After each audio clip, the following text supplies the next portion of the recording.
한국 인터넷에는 다양한 공포 이야기가 많이 공유되고 있습니다. 이 중에서 흔들리는 나무집이라는 이야기를 길게 풀어보겠습니다.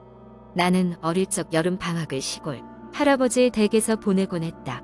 할아버지 댁은 산속 깊은 곳에 있었고 마을 주민들은 하나같이 친절했지만 기묘한 분위기가 느껴지는 곳이었다.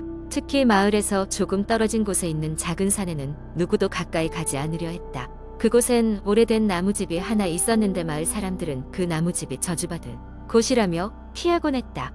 내 친구 준호가 나를 불렀다. 준호는 날카로운 눈빛을 반짝이며 이번에야말로 그 나무집에 들어가서 그곳의 비밀을 풀어보자고 했다. 나는 처음엔 망설였지만 준호의 계속된 부추김에 동의하고 말았다. 다음 날 아침 일찍 나무집을 향해 나섰다. 숲길을 따라 걷다 보니 기괴한 기운이 느껴졌다. 그렇게 산길을 오르다 보니 마침내 문제의 나무집이 나타났다. 집이 미세하게 흔들리고 있는 것이 보였다. 우리는 문을 열고 안으로 들어갔다. 문이 삐걱거리며 열리자마자 싸늘한 공기가 맞았다. 조심스레 위층으로 발걸음을 옮겼다. 위층에 도착했을 때 우리는 복도 끝에 있는 방의 문이 조금 열려있는 것을 보고 멈칫했다. 방 안으로 들어서자 나는 순간적으로 몸이 굳었다. 오래된 피아노와 침대가 있었고 침대 위에는 사람 형체의 무언가가 누워 있었다. 그 형체는 천천히 움직였다. 준호가 용기 내어 한 걸음 더 다가가며 형체를 살폈다. 그 순간 형체가 고개를 돌렸다. 그것은 사람이 아니었다.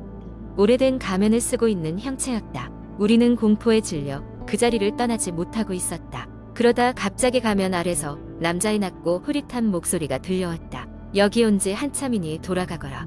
우리는 본능적으로 뒤로 물러났다. 준호는 소리를 지르며 나를 잡아 끌고 밖으로 뛰쳐나갔다. 마을로 돌아온 우리는 숨죽이며 할아버지 댁으로 향했다. 그 후로 마을에선 이상한 일들이 계속해서 벌어졌다. 하지만 나와 준호는 그날의 일을 절대 다시 입 밖에 내지 않기로 했다. 몇 년이 지나 성인이 되었을 무렵 나는 할아버지의 부음을 듣고 다시 한번 시골에 방문했다. 그 나무집의 이야기를 어른들에게 조심스레 물었다. 그제야 할아버지의 친구였던 노인이 우리에게 그 집의 이야기를 들려주었다. 나무집에는 음유시인 부부가 살았고 부부가 사라진 후 마을 사람들은 기괴한 소리와 이상한 현상을 목격하게 되었다. 사람들은 그것을 흔들리는 나무집의 저주라 부르기 시작했고 결국 두려움에 그곳을 피하기로 했다고 했다. 나는 어릴 적 준호와 함께했던 그날의 기억이 다시 떠올랐다. 그리고 아직도 그 나무집이 그대로인지 궁금해졌다. 마을을 떠나기 전 준호를 다시 만나 그때의 이야기를 나누었다. 그는 아직도 그날의 가면 쓴 형체가 꿈에 나오곤 한다고 말했다. 마을은 여전히 평화롭지만 어딘가 알 수 없는 기운이 우리를 뒤따르고 있는 듯한 느낌은 여전히 남아있다. 언젠가 용기를 내어 그 나무집을 다시 방문하여 그 장소의 비밀을 밝히고 그곳의 영혼들을 진정시켜야 할 날이 올지도 모른다. 그러나 그날이 언제가 될지는 아무도 모른다. 두 번째 이야기여는 늦은 여름밤. 나는 자정이 가까워지는 시간이 되어서야 집에 도착했다. 반쯤 졸린 상태로 현관문을 열고 집에 들어섰다. 방에서는 별다른 소리가 들리지 않았고 집안은 고요했다. 부모님은 주말 여행을 떠나셨고 집에는 나 혼자였다.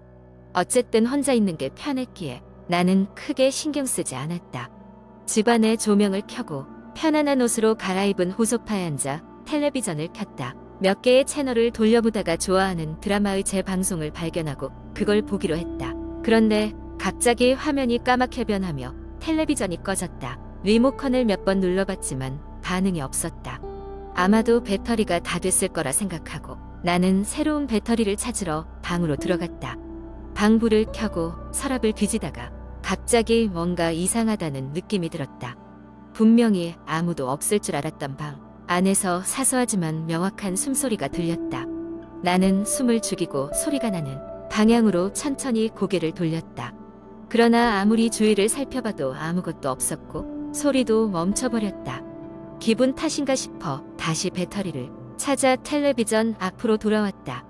다시 텔레비전을 켜보려고 하니 이번엔 소파에 앉았을 때와 양말 위촉감이 다른 것을 느꼈다. 소파에 누군가의 손이 살짝 걸쳐져 있는 듯했다. 깜짝 놀라 몸을 뒤로 뺐지만 자세히 보니 그것은 그냥 무심코 던져 놓았던 내 옷이었다. 심장이 크게 뛰었지만 다시 자리를 정리하고 조용히 드라마를 보려고 했다. 드라마가 한참 진행 중일 때 갑자기 상반신이 오싹해지며 집 안 온도가 급격히 떨어진 것처럼 느껴졌다. 동시에 다시 그 숨소리가 들려왔다. 이번엔 틀림없었다. 누군가 방 뒤쪽에서 숨을 쉬고 있었다. 나는 심장이 터질 것처럼 두근거리며 조심스레 자리에서 일어나 방으로 향했다. 사실을 확인하고 싶으면서도 아근하고 듣지 않았다. 방에 들어서자 불빛이 흔들리는 것처럼 희미해 보였다. 내가 무슨 저주라도 걸린 듯한 느낌이었다. 힘겹게 불빛 방향으로 따라 눈을 돌렸고 갑자기 창문에 형체 하나가 비쳤다.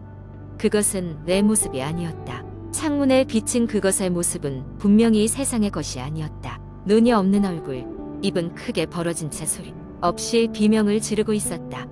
공포감에 뒤로 물러서던 찰나 창문의 형체가 갑자기 사라졌다. 나는 집 밖으로 뛰쳐나가고 싶었지만 발이 땅에 붙은 것처럼 움직이지 않았다. 한참을 야릇하게 바라보다가 다시 용기를 내어 방에서 나와 다른 방으로 피했다.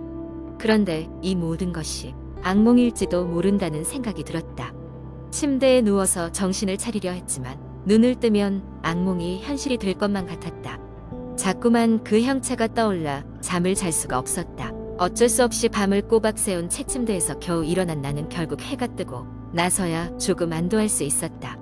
이후로도 나는 밤이 되면 집에 혼자 있는 것이 두려워졌다. 그 이후로 그 형체를 다시 보지는 못했지만 가끔씩 느껴지는 싸늘한 기운에 여전히 그날 밤의 기억이 떠올라 잠을 설친다. 누군가가 여전히 내 뒤를 따라다니고 있는 듯한 소름 끼치는 느낌은 아무리 시간이 지나도 쉽게 사라지지 않았다. 그날 밤은 분명 내가 상상하거나 꿈꾼 것이 아니었다는 사실이 더 두려웠다. 세 번째 이야기. 한국 인터넷에는 다양한 공포썰들이 많이 돌아다니며 특히 학교, 산이나 숲, 그리고 폐가 등을 배경으로 한 이야기들이 흔합니다. 이런 이야기들은 대개 친구들 사이에서 전해지거나 인터넷 커뮤니티를 통해 공유되면서 점점 더 많은 사람들에게 알려지게 됩니다. 이번에 소개할 이야기는 한적한 시골 마을에서 있었던 미스터리한 사건을 바탕으로 한 공포썰입니다.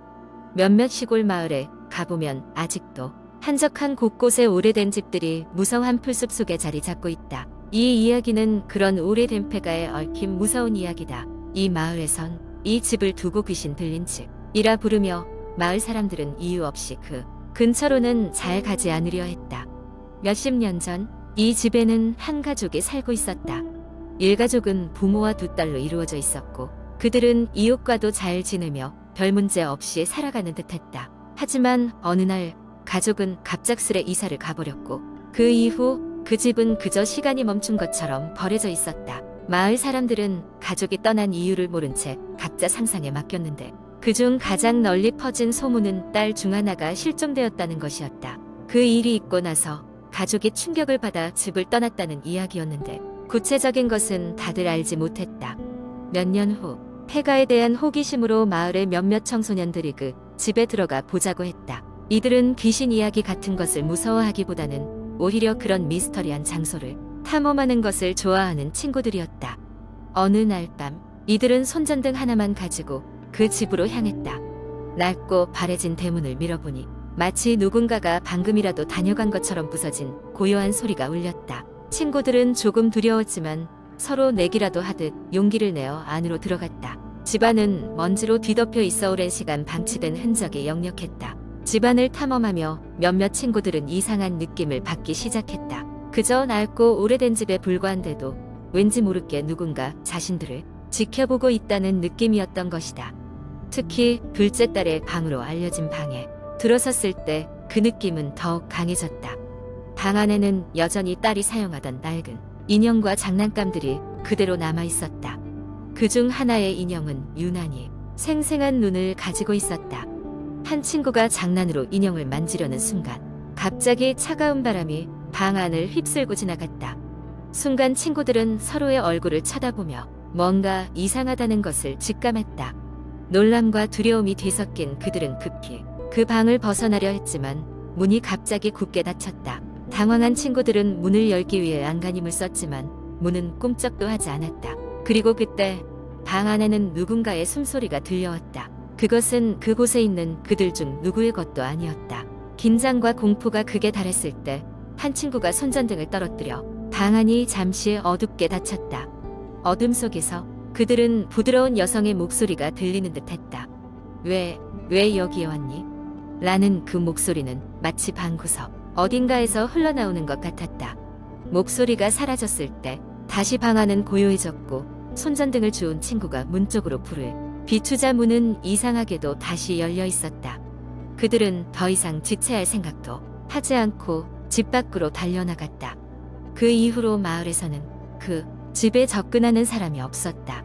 시간이 지나면서 그들 중 몇 명은 경험했던 일을 잊으려 했으나 가끔씩 꿈속에서 그날의 방에서 느꼈던 차가운 숨결과 목소리가 떠오르곤 했다.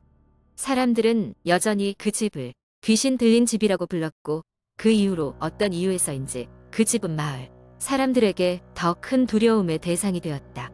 한편으로는 실종된 딸의 영혼이 아직도 그곳에 남아 방황하는 것이 아니냐는 추측도 돌았다. 그렇게 그 집은 사람들의 기억 속에 영원히 미스터리로 남게 되었다.